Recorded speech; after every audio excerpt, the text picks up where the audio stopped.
Ang nagpapatunay po ng totoong pagmamahal ay ito. Sinabi po sa Bible, pag tiningnan po ninyo ang love, hindi ito feeling.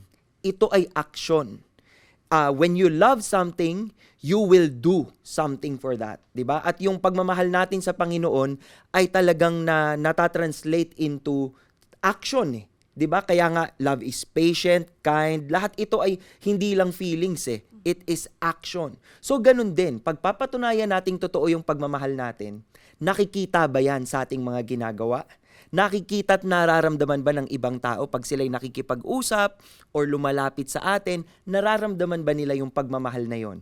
Dahil ang pagmamahal, mga kapatid, hindi lang nararamdaman, ipinapakita sa totoong buhay. At by the way, naalala ko lang, mayroon pong palabas na podcast ang ginawa ang CCF On Air tungkol sa totoong pag-ibig o real love. Paano ba natin to naiintindihan at paano natin to mararanasan? Tune in po kayo sa Spotify para po sa podcast na yan. Abangan at pakinggan po para lahat tayo ay aligned when we approach this love month.